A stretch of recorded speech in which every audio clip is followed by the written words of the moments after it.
शांति 13 नवेम्बर 2024 ईश्वरीय महावाक्य मुरलीर मुख्य पॉइंट रे बाबा कहते प्रथमे तो यही निश्चय कराइबाकू हेब जे आमे समस्ते आत्मा परमात्मा नहु ना आम मध्यरे परमात्मा व्यापक अटंती। समस्तंक मध्यरे आत्मा व्यापक अटे। आत्मा शरीर द्वारा अभिनय करुछि एही ज्ञान को पक्का कराओ। बाबा आसिछंती नुआ दुनिया को नहीं जीवा पाई जहाको स्वर्ग कहा जाउछि। समस्त पतित आत्मा को पवित्र आत्मा एकमात्र बाबा ही करुछंती। बाबा कहउछंती एकमात्र मूर्ते अर्थात तुमर पिता को मने पकाओ जहांक मध्यरे मु प्रवेश करुछि। सेथिपाई तांको भाग्यशाली रथ कहा जाउछि। बाबा निजे कहउछंती मु एहांकर बहुत जन्मर अंतिम जन्मरे आसुछि। बाबा कहउछंती तुमर बुद्धि एबे नुआ दुनिया रे रहिबा दरकार।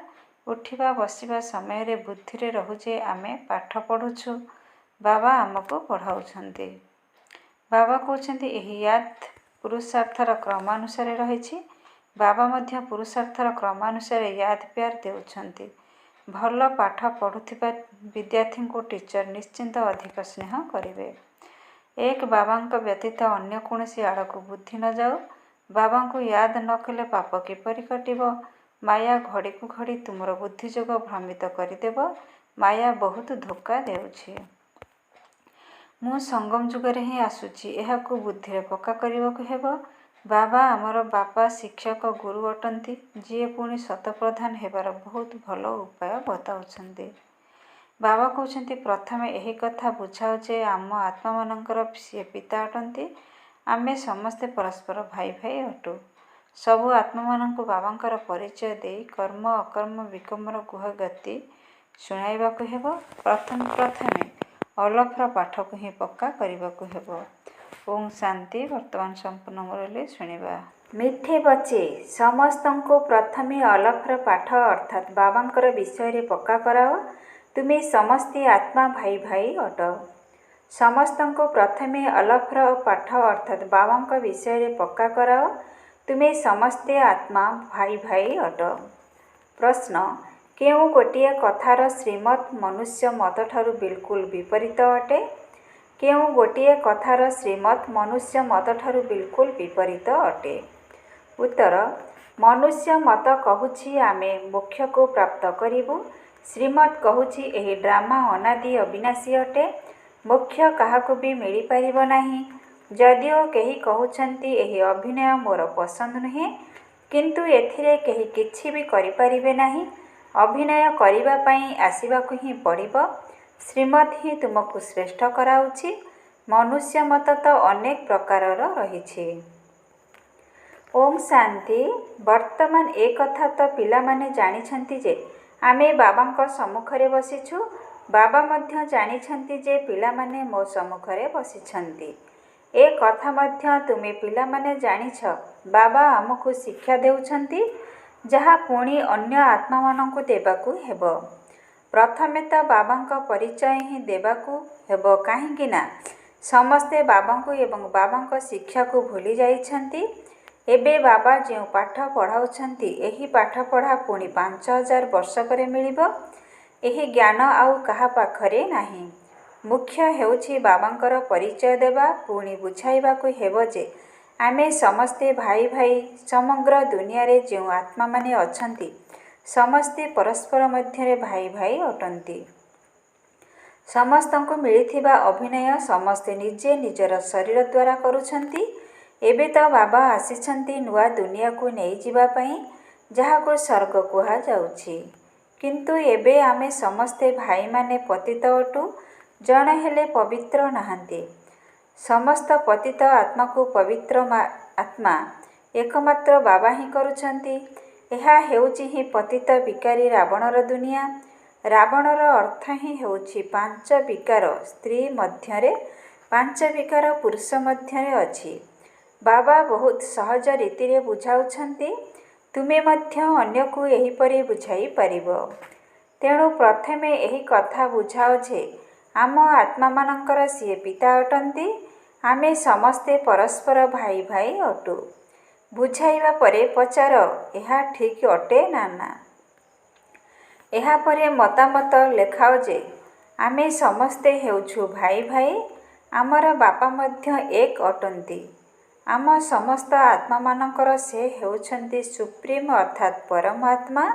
ତାଙ୍କୁ ପିତା ବୋଲି କୁହାଯାଏ।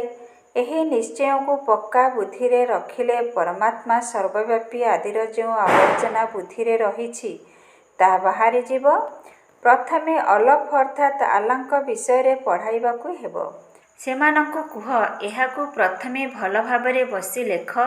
ପୂର୍ବରୁ ପରମାତ୍ମା ସର୍ବବ୍ୟାପୀ କହୁଥିଲୁ, ଏବେ ବୁଝୁଛୁ ପରମାତ୍ମା ସର୍ବବ୍ୟାପୀ ନୁହନ୍ତି। ଆମେ ସମସ୍ତେ ଭାଇ ଭାଇ ଅଟୁ। ସବୁ ଆତ୍ମାମାନେ କହୁଛନ୍ତି ଗଡ଼ଫାଦର, ପରମପିତା ପରମାତ୍ମା ଆଲ୍ଲା।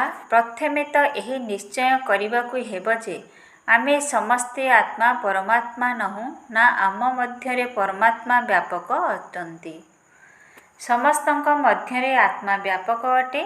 ଆତ୍ମା ଶରୀର ଦ୍ୱାରା ଅଭିନୟ କରୁଛି। ଏହି ଜ୍ଞାନକୁ ପକ୍କା କରାଅ। ଆଚ୍ଛା, ପୁଣି ବାବା ଆମକୁ ସୃଷ୍ଟିଚକ୍ରର ଆଦି ମଧ୍ୟ ଅନ୍ତର ଜ୍ଞାନ ଶୁଣାଉଛନ୍ତି। ବାବା ହିଁ ଶିକ୍ଷକ ରୂପରେ ବସି ବୁଝାଉଛନ୍ତି। ଲକ୍ଷ ଲକ୍ଷ ବର୍ଷର ତ କଥା ନୁହେଁ। ଏହି ଚକ୍ର ଅନାଦି ପୂର୍ବ ପ୍ରସ୍ତୁତ ଅଟେ। ଚାରି ଯୁଗ କିପରି ସମାନ ଭାବରେ ବିଭକ୍ତ ହୋଇଛି ଏହାକୁ ଜାଣିବାକୁ ପଡ଼ିବ। ସତ୍ୟ ତ୍ରେତୟା ଅତୀତ ହୋଇଗଲା, ଏହାକୁ ନୋଟ୍ କର। ସତ୍ୟଯୁଗକୁ ସ୍ୱର୍ଗ ଏବଂ ତ୍ରେତୟାକୁ ସେମିସ୍ୱର୍ଗ କୁହାଯାଏ। ସେଠାରେ ଦେବୀ ଦେବତାମାନଙ୍କର ରାଜ୍ୟ ଚାଲିଥାଏ। ସତ୍ୟଯୁଗରେ ଥାଏ 16 କଳା, ତ୍ରେତୟାରେ 14 କଳା। ସତ୍ୟଯୁଗର ପ୍ରଭାବ ବହୁତ ଅଧିକ। ନାମ ହିଁ ହେଉଛି ସ୍ୱର୍ଗ, ହେବନ। ସତ୍ୟଯୁଗକୁ ନୂଆ ଦୁନିଆ କୁହାଯାଉଛି। ତାହାର ହିଁ ମହିମା କହିବାକୁ ହେବ। ନୂଆ ଦୁନିଆରେ ଏକମାତ୍ର ଆଦି ସନାତନ ଦେବୀ ଦେବତା ଧର୍ମ ରହିବ। ନିଶ୍ଚୟ କରାଇବା ପାଇଁ ଚିତ୍ର ମଧ୍ୟ ତୁମ ପାଖରେ ଅଛି। ଏହି ସୃଷ୍ଟିର ଚକ୍ର ଘୂରି ଚାଲିଛି। ଏହି କଳ୍ପର ଆୟୁ ହିଁ 5000 ବର୍ଷ ଅଟେ। ଏବେ ସୂର୍ଯ୍ୟବଂଶୀ ଚନ୍ଦ୍ରବଂଶୀର କଥା ତ ବୁଦ୍ଧିରେ ରହିଲା। ବିଷ୍ଣୁପୁରୀ ହିଁ ପରିବର୍ତ୍ତନ ହୋଇ ରାମ ସୀତାପୁରୀ ହେଉଛି। ତାର ବଂଶାବଳୀ ମଧ୍ୟ ରହିଛି ନା। ଦୁଇଟି ଯୁଗ ଅତୀତ ହେବା ପରେ ପୁଣି ଆସୁଛି ଦ୍ୱାପର ଯୁଗ, ରାବଣର ରାଜ୍ୟ। ଯେଉଁ ସମୟରେ ଦେବତାମାନେ ବାମମାର୍ଗକୁ ଚାଲିଯାଆନ୍ତି, ବିକାରର ପତିତ ଆରମ୍ଭ ହୋଇଯାଇଥାଏ। ସତ୍ୟଯୁଗ ତ୍ରେତୟାରେ ସମସ୍ତେ ନିର୍ବିକାରୀ ରହିବେ। ସେଠାରେ ଏକମାତ୍ର ଆଦି ସନାତନ ଦେବୀ ଦେବତା ଧର୍ମ ରହିବ। ଚିତ୍ର ମଧ୍ୟ ଦେଖାଇବାକୁ ହେବ ଓ ମୌଖିକରେ ମଧ୍ୟ ବୁଝାଇବାକୁ ପଡ଼ିବ। ବାବା ଆମର ଶିକ୍ଷକ ହୋଇ ଏହିପରି ପଢ଼ାଉଛନ୍ତି। ବାବା ନିଜର ପରିଚୟ ନିଜେ ହିଁ ଆସି ଦେଉଛନ୍ତି। ନିଜେ କହୁଛନ୍ତି, ମୁଁ ଆସୁଛି ପତିତଙ୍କୁ ପବିତ୍ର କରିବା ପାଇଁ। ତେଣୁ ମୋର ଶରୀର ନିଶ୍ଚୟ ଆବଶ୍ୟକ, ନଚେତ୍ କଥା କିପରି କହିବି? ମୁଁ ଚୈତନ୍ୟ ଅଟେ, ସତ୍ୟ ଅଟେ ଏବଂ ଅମର ଅଟେ। ସତ ରଜ ତମ ଅବସ୍ଥା ଦେଇ ଆତ୍ମା ଗତି କରିଥାଏ। ଆତ୍ମା ହିଁ ପତିତ, ଆତ୍ମା ହିଁ ପାବନ ହୋଇଥାଏ। ଆତ୍ମାରେ ହିଁ ସମସ୍ତ ସଂସ୍କାର ରହିଛି। ଅତୀତର କର୍ମ ଅଥବା ବିକର୍ମର ସଂସ୍କାର ଆତ୍ମା ହିଁ ସାଥିରେ ନେଇ ଆସିଥାଏ। ସତ୍ୟ ଯୁଗରେ ତ ବିକର୍ମ ହେବ ନାହିଁ। କର୍ମ କରିବେ, ଅଭିନୟ କରିବେ, କିନ୍ତୁ ସେ ସମୟରେ କର୍ମ ଅକର୍ମ ହୋଇଯିବ। ଗୀତାରେ ମଧ୍ୟ ଏହି ଅକ୍ଷର ରହିଛି। ଏବେ ତୁମେ ବାସ୍ତବରେ ଏ ସମସ୍ତ କଥାକୁ ବୁଝୁଛ। ଜାଣୁଛ ବାବା ଏହି ପୁରୁଣା ଦୁନିଆକୁ ବଦଳାଇ ନୂଆ ଦୁନିଆ କରିବାକୁ ଆସିଛନ୍ତି, ଯେଉଁଠି କର୍ମ ଅକର୍ମ ହୋଇଯାଏ। ତାକୁ ହିଁ ସତ୍ୟଯୁଗ କୁହାଯାଉଛି ଏବଂ କଳିଯୁଗରେ ପୁଣି ପ୍ରତ୍ୟେକ କର୍ମ ବିକର୍ମ ହେଉଛି। ଏହାକୁ କଳିଯୁଗ କୁହାଯାଉଛି। ତୁମେ ଏବେ ସଙ୍ଗମ ଯୁଗରେ ଅଛ। ବାବା ଉଭୟ ପଟର କଥା ଶୁଣାଉଛନ୍ତି। ଗୋଟିଏ ଗୋଟିଏ କଥାକୁ ଭଲ ଭାବରେ ବୁଝ। ବାବା ଶିକ୍ଷକ ହୋଇ କ'ଣ ବୁଝାଉଛନ୍ତି? ଆଚ୍ଛା, ବାକି ହେଉଛି ଗୁରୁଙ୍କର କର୍ତ୍ତବ୍ୟ। ତାଙ୍କୁ ଡାକୁଛନ୍ତି ଯେ ଆପଣ ଆସି ଆମ ପତିତମାନଙ୍କୁ ପବିତ୍ର କର। ଆତ୍ମା ପବିତ୍ର ହେଲେ ଶରୀର ମଧ୍ୟ ପବିତ୍ର ମିଳିବ। ଯେପରି ସୁନା, ଅଳଙ୍କାର ମଧ୍ୟ ସେହିପରି ହୋଇଥାଏ। ଗୀତାରେ ମଧ୍ୟ ଏହି ଅକ୍ଷର ରହିଛି। 24 କ୍ୟାରେକ୍ଟର ସୁନାରେ ଖାଦ ନ ମିଶାଇ ଅଳଙ୍କାର ତିଆରି କଲେ ତାହା ଶତପ୍ରଧାନ ଅଳଙ୍କାର ହେବ। ଅପମିଶ୍ରଣ ହେବା ଦ୍ୱାରା ପୁଣି ତମ ପ୍ରଧାନ ହୋଇଯାଏ। କାହିଁକି ନା ଖାଦ ମିଶିଥାଏ ନା। ପ୍ରଥମେ ଭାରତକୁ 24 କ୍ୟାରେଟ୍ ପକ୍କା ସୋନେକି ଚିଡ଼ିଆ ଅର୍ଥାତ୍ ସୁନାର ଚଢ଼େଇ କୁହାଯାଉଥିଲା। ତା ଶତପ୍ରଧାନ ନୂଆ ଦୁନିଆ ଥିଲା, ପୁଣି ଏବେ ତମ ପ୍ରଧାନ ହୋଇଯାଇଛି। ପ୍ରଥମେ ଖାଣ୍ଟି ସୁନାର ଦୁନିଆ ଥିଲା। ନୂଆ ଦୁନିଆ ପବିତ୍ର ଏବଂ ପୁରୁଣା ଦୁନିଆ ଅପବିତ୍ର। ଆତ୍ମାରେ ଖାଦ ମିଶି ଚାଲିଛି। ଏହି କଥା ବାବା ବୁଝାଉଛନ୍ତି। ଆଉ କେହି ମନୁଷ୍ୟ ଗୁରୁମାନେ ଏ କଥା ଜାଣି ନାହାନ୍ତି। ଡାକୁଛନ୍ତି ଆସି ପବିତ୍ର। ସଦ୍ଗୁରୁଙ୍କର କାମ ହେଉଛି ବାନପ୍ରସ୍ଥ ଅବସ୍ଥାରେ ମନୁଷ୍ୟମାନଙ୍କୁ ଗୃହସ୍ଥ ମୋହରୁ ମୁକ୍ତ କରିବା। ତେଣୁ ଏହିସବୁ ଜ୍ଞାନ ଡ୍ରାମାର ଯୋଜନା ଅନୁସାରେ ବାବା ଆସି ଦେଉଛନ୍ତି। ସେ ହେଉଛନ୍ତି ମନୁଷ୍ୟ ସୃଷ୍ଟିର ବୀଜରୂପ। ସେ ହିଁ ସମଗ୍ର ବୃକ୍ଷର ଜ୍ଞାନ ବୁଝାଉଛନ୍ତି। ଶିବ ବାବାଙ୍କ ନାମ ସର୍ବଦା ଶିବ ହିଁ ଅଟେ। ବାକି ଯେଉଁ ଆତ୍ମାମାନେ ସବୁ ଅଭିନୟ କରିବାକୁ ଆସୁଛନ୍ତି, ସେମାନେ ଭିନ୍ନ ଭିନ୍ନ ନାମ ଧାରଣ କରୁଛନ୍ତି। ବାବାଙ୍କୁ ଡାକୁଛନ୍ତି, କିନ୍ତୁ ତାଙ୍କୁ ଜାଣି ନାହାନ୍ତି। ସେ କିପରି ତୁମକୁ ପବିତ୍ର ଦୁନିଆକୁ ନେଇଯିବା ପାଇଁ ଭାଗ୍ୟଶାଳୀ ରଥରେ ଆସୁଛନ୍ତି। ତେଣୁ ବାବା ବୁଝାଉଛନ୍ତି, ମୁଁ ତାଙ୍କର ଶରୀରରେ ଆସୁଛି, ଯିଏ ବହୁତ ଜନ୍ମର ଅନ୍ତିମ ସମୟରେ ଅଛନ୍ତି। ପୂରା 84 ଜନ୍ମ ନେଉଛନ୍ତି। ତୁମମାନଙ୍କୁ ରାଜାମାନଙ୍କର ରାଜା କରାଇବା ପାଇଁ ଏହି ଭାଗ୍ୟଶାଳୀ ରଥରେ ପ୍ରବେଶ କରିବାକୁ ପଡ଼ୁଛି। ପ୍ରଥମ ନମ୍ବରରେ ଅଛନ୍ତି ଶ୍ରୀକୃଷ୍ଣ। ସେ ହେଉଛନ୍ତି ନୂଆ ଦୁନିଆର ମାଲିକ। ପୁଣି ସେ ପରମଧାମରୁ ଆସି ସୂର୍ଯ୍ୟବଂଶୀ, ଚନ୍ଦ୍ରବଂଶୀ, ପୁଣି ବୈଶ୍ୟବଂଶୀ, ଶୂଦ୍ରବଂଶୀ ଓ ବ୍ରହ୍ମାବଂଶୀ ହେଉଛନ୍ତି। ସୁନାରୁ ରୂପା, ପୁଣି ତୁମେ ଏବେ ଲୁହାରୁ ସୁନା ହେଉଛ।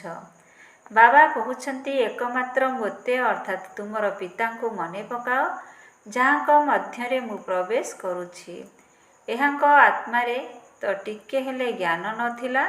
ଏହାଙ୍କ ମଧ୍ୟରେ ମୁଁ ପ୍ରବେଶ କରୁଛି।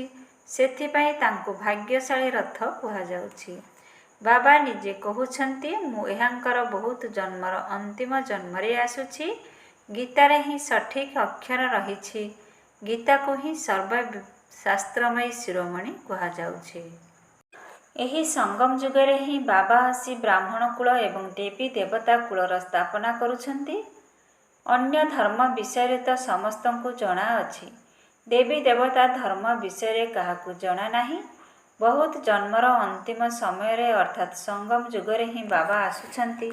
ବାବା କହୁଛନ୍ତି, ମୁଁ ବୀଜରୂପ ଅଟେ। ଶ୍ରୀକୃଷ୍ଣ ତ ହେଉଛନ୍ତି ସତ୍ୟଯୁଗର ବାସିନ୍ଦା। ତାଙ୍କୁ ଅନ୍ୟ ସ୍ଥାନରେ ତ କେହି ଦେଖିପାରିବେ ନାହିଁ। ପୁନର୍ଜନ୍ମରେ ତ ନାମ, ରୂପ, ଦେଶ, କାଳ ସବୁ ବଦଳି ଯାଇଥାଏ। ପ୍ରଥମେ ଛୋଟ ପିଲା ସୁନ୍ଦର ହୋଇଥାଏ, ପୁଣି ବଡ଼ ହୋଇଥାଏ। ପୁଣି ସେହି ଶରୀର ଛାଡ଼ି ଅନ୍ୟ ଏକ ଛୋଟ ଶରୀର ନେଇଥାଏ। ଏହା ପୂର୍ବ ପ୍ରସ୍ତୁତ ଖେଳ ଅଟେ। ଡ୍ରାମାରେ ଏସବୁ ନିର୍ଦ୍ଧାର୍ଯ୍ୟ ରହିଛି। ଅନ୍ୟ ଶରୀରରେ ଥିବା ସମୟରେ ତ ତାଙ୍କୁ କୃଷ୍ଣ କୁହାଯିବ ନାହିଁ। ଅନ୍ୟ ଶରୀରରେ ପୁଣି ଅନ୍ୟ ନାମ ଦିଆଯିବ। ସମୟ, ଚେହେରା, ତିଥି, ତାରିଖ ଆଦି ସବୁ ବଦଳି ଯାଇଥାଏ। ବିଶ୍ୱର ଇତିହାସ, ଭୂଗୋଳ ଅବିକଳ ପୁନରାବୃତ୍ତି ହୁଏ। ତେଣୁ ଏହି ଡ୍ରାମାରେ ପୁନରାବୃତ୍ତି ହୋଇ ଚାଲିଛି। ସମସ୍ତଙ୍କୁ ସତ, ରଜ, ତମ ଗୁଣରେ ଆସିବାକୁ ହେବ। ସୃଷ୍ଟିର ନାମ, ଯୁଗର ନାମ ସବୁ ବଦଳି ଯାଇଥାଏ। ବର୍ତ୍ତମାନ ଏହା ହେଉଛି ସଙ୍ଗମ ଯୁଗ। ମୁଁ ସଙ୍ଗମ ଯୁଗରେ ହିଁ ଆସୁଛି। ଏହାକୁ ବୁଦ୍ଧିରେ ପକ୍କା କରିବାକୁ ହେବ।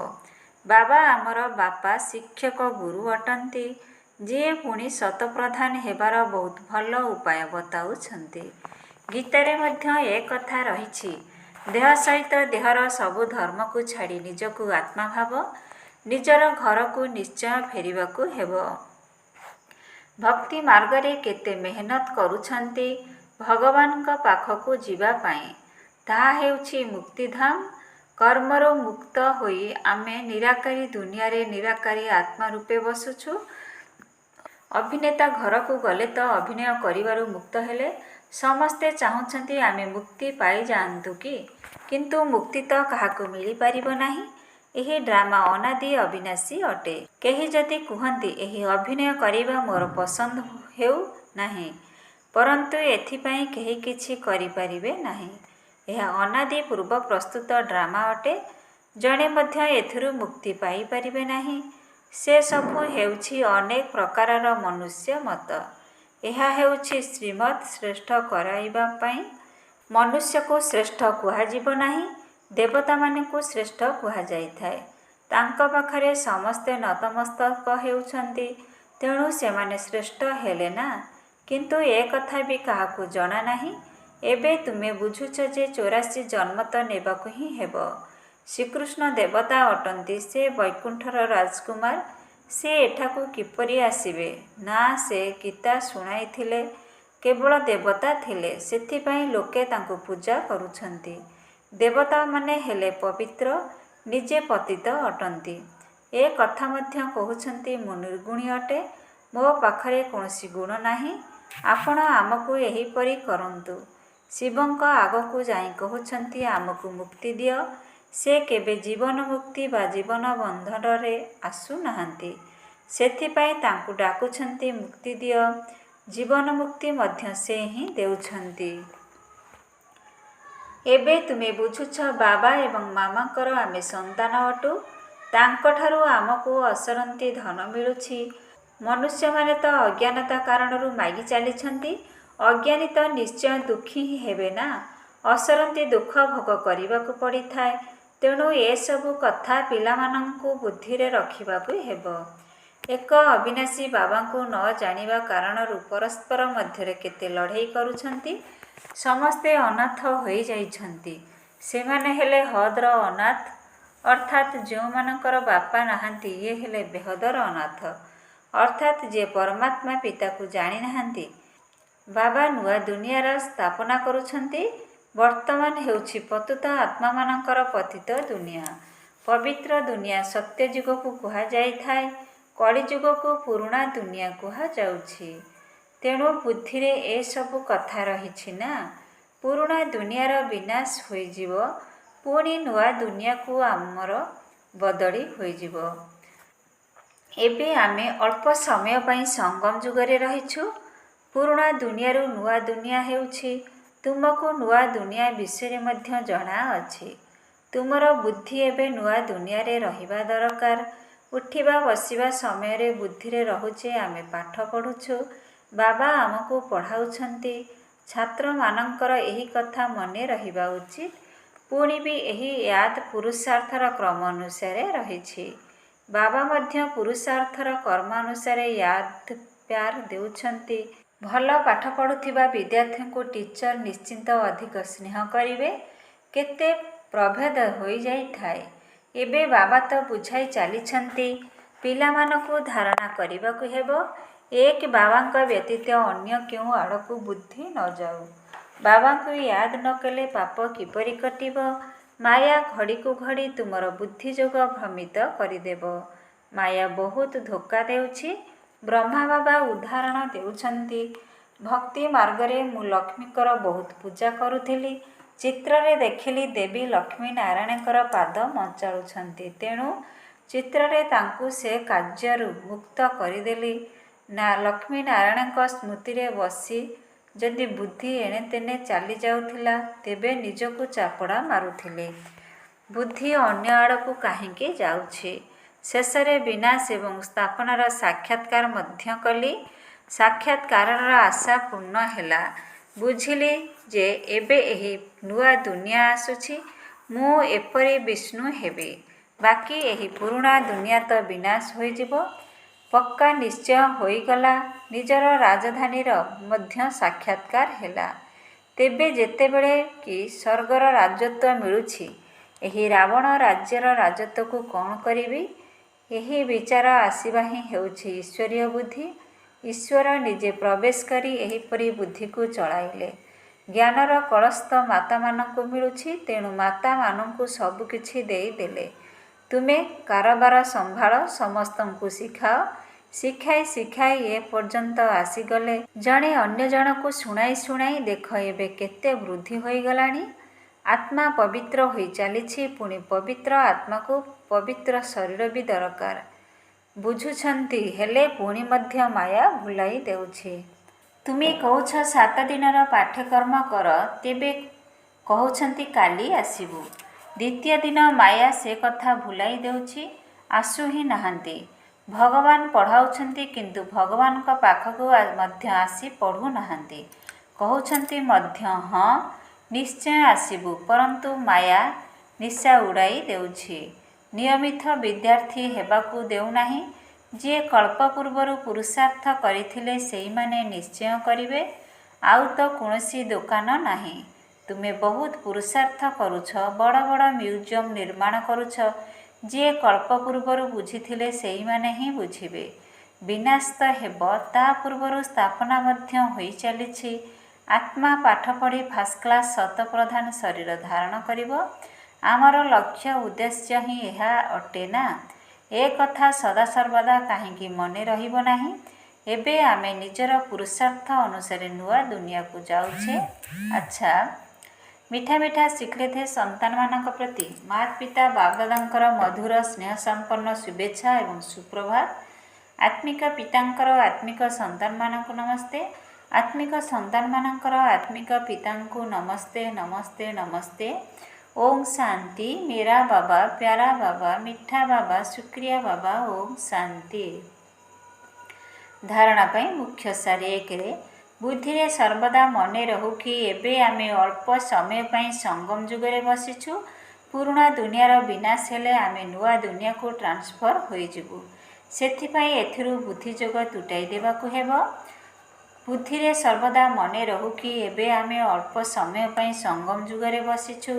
ପୁରୁଣା ଦୁନିଆର ବିନାଶ ହେଲେ ଆମେ ନୂଆ ଦୁନିଆକୁ ଟ୍ରାନ୍ସଫର ହୋଇଯିବୁ। ସେଥିପାଇଁ ଏଥିରୁ ବୁଦ୍ଧିଯୋଗ ତୁଟାଇ ଦେବାକୁ ହେବ। 2ରେ ସବୁ ଆତ୍ମାମାନଙ୍କୁ ବାବାଙ୍କର ପରିଚୟ ଦେଇ କର୍ମ ଅକର୍ମ ବିକର୍ମର ଗୁହ୍ୟ ଗତି ଶୁଣାଇବାକୁ ହେବ। ପ୍ରଥମେ ଅଲଫର ପାଠକୁ ହିଁ ପକ୍କା କରାଇବାକୁ ହେବ। ସବୁ ଆତ୍ମାମାନଙ୍କୁ ବାବାଙ୍କର ପରିଚୟ ଦେଇ କର୍ମ ଅକର୍ମ ବିକର୍ମର ଗୁହ୍ୟ ଗତି ଶୁଣାଇବାକୁ ହେବ। ପ୍ରଥମେ ଅଲଫର ପାଠକୁ ହିଁ ପକ୍କା କରିବାକୁ ହେବ। ବରଦାନ: ଶ୍ରେଷ୍ଠ ପ୍ରାପ୍ତି ଗୁଡ଼ିକର ପ୍ରତ୍ୟକ୍ଷ ଫଳ ଦ୍ୱାରା ସର୍ବଦା ଖୁସିବାସିଆ ସ୍ଥିତିରେ ରହୁଥିବା ସଦା ସୁସ୍ଥ ଭବ। ଶ୍ରେଷ୍ଠ ପ୍ରାପ୍ତି ଗୁଡ଼ିକର ପ୍ରତ୍ୟକ୍ଷ ଫଳ ଦ୍ୱାରା ସର୍ବଦା ଖୁସିବାସିଆ ସ୍ଥିତିରେ ରହୁଥିବା ସଦା ସୁସ୍ଥ ଭବ। ସଙ୍ଗମ ଯୁଗରେ ଯଦି ଏବେ କରିଲ ଏବଂ ଏବେ ଶ୍ରେଷ୍ଠ ପ୍ରାପ୍ତିର ଅନୁଭୂତି ହେଲା, ତେବେ ଏହା ହିଁ ହେଉଛି ପ୍ରତ୍ୟକ୍ଷ ଫଳ। ତେବେ ସବୁଠାରୁ ଶ୍ରେଷ୍ଠ ଫଳ ହେଲା ନିଜକୁ ବାବାଙ୍କର ପାଖାପାଖି ଅନୁଭବ କରିବା। ଆଜିକାଲି ସାକାର ଦୁନିଆରେ କହୁଛନ୍ତି ଯଦି ଫଳ ଖାଇବ ତେବେ ସୁସ୍ଥ ରହିବ, ଅର୍ଥାତ୍ ଫଳକୁ ସୁସ୍ଥ ରହିବାର ଆଧାର ବୋଲି କହୁଛନ୍ତି ଏବଂ ତୁମେମାନେ ପ୍ରତି ମୁହୂର୍ତ୍ତରେ ପ୍ରତ୍ୟକ୍ଷ ଫଳ ଖାଇ ଚାଲିଛ, ସେଥିପାଇଁ ସଦା ସୁସ୍ଥ ଅଟ। ଯଦି ତୁମକୁ କେହି ପଚାରେ ଯେ ତୁମର ହାଲଚାଲ କ'ଣ, ତେବେ କୁହ ଚାଲି ଫରିସ୍ତାମାନଙ୍କର ଭଳି ଏବଂ ହାଲ ଅର୍ଥାତ୍ ସ୍ଥିତି ଖୁସିବାସିଆ ଅଟେ। ସ୍ଲୋଗାନ: ଯଦି ସମସ୍ତଙ୍କର ଆଶୀର୍ବାଦ ରୂପୀ ସମ୍ପତ୍ତିରେ ଭରପୁର ରହିବ ତେବେ ପୁରୁଷାର୍ଥରେ ମେହନତ କରିବାକୁ ପଡ଼ିବ ନାହିଁ। ଯଦି ସମସ୍ତଙ୍କର ଆଶୀର୍ବାଦ ରୂପୀ ସମ୍ପତ୍ତିରେ ଭରପୁର ରହିବ ତେବେ ପୁରୁଷାର୍ଥରେ ମେହନତ କରିବାକୁ ପଡ଼ିବ ନାହିଁ। ଓମ୍ ଶାନ୍ତି, ଓମ୍ ଶାନ୍ତି, ଓମ୍ ଶାନ୍ତି।